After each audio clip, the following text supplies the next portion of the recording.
Good morning and welcome back. I hope you've had a good weekend.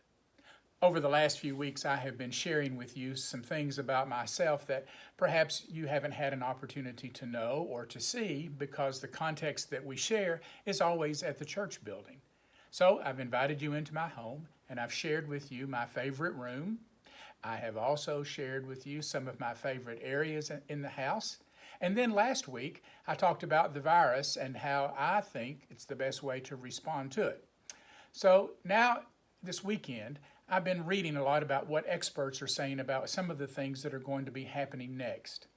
They speculate that when the restrictions are going to be lifted and we're going to be able to go outside and embrace life as again, that it's going to be different. It's not going to be the way that it was before. It'll be different, and that's natural because we are going to be different.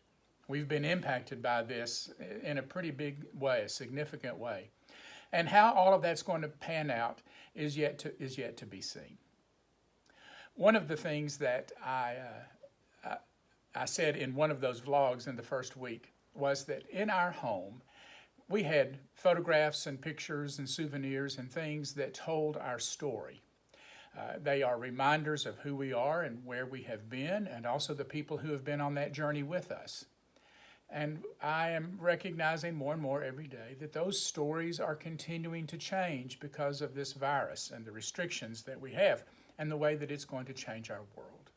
So I began to think, maybe this is a good time for us to revisit our own stories, to go back and to look at those people and places and things that have shaped us. And so I want to challenge you to do the same thing. And so to help you do that, I'm going to get started, and I'll do mine first. So I'm going to start back in the 50s, but hang on, don't panic. We're not going to be here all morning. In fact, I think I may just kind of stretch this out and give you a little bit of information over the next few times that we meet together. I don't remember much about the 50s.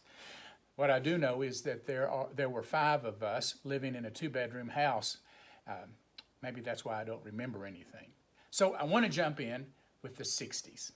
And I have a few items that I brought with me that have survived all of these years.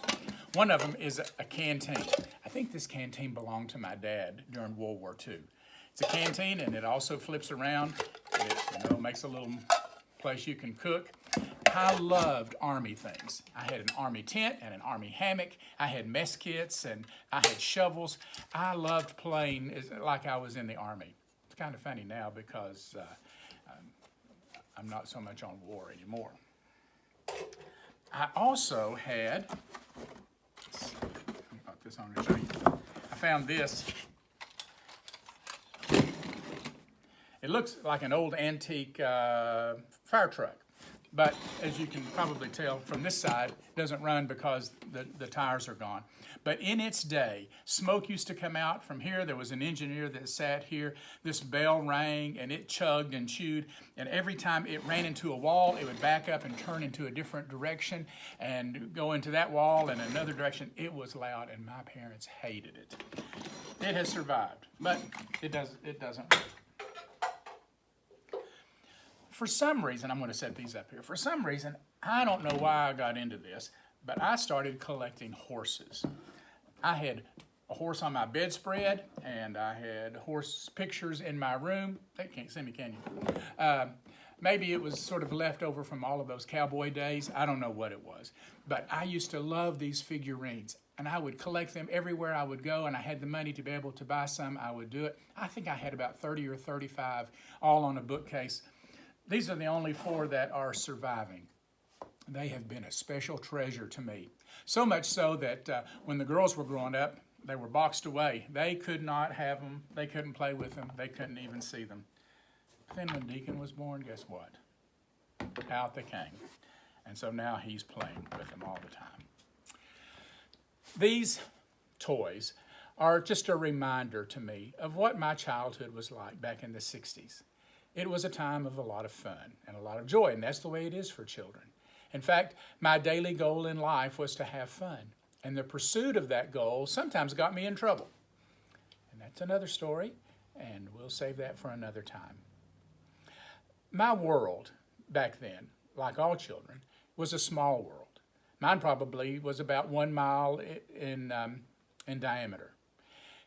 In that 1 mile was my home, my family, my friends. I had a lot of friends in the neighborhood, always people that I could play with.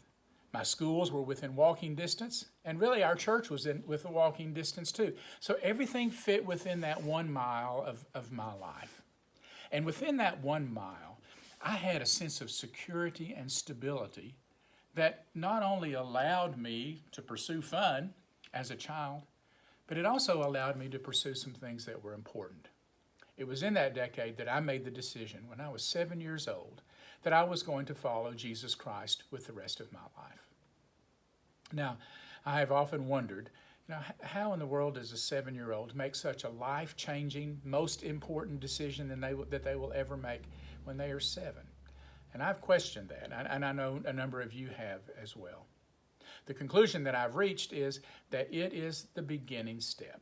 It's only the beginning. It's the laying of a foundation of a life that would continue on for many more decades in a commitment to Jesus Christ. One time, Jesus told a parable. It was at the end of his sermon, what's called now the Sermon on the Mount. Jesus told about two people who built houses. You know the story.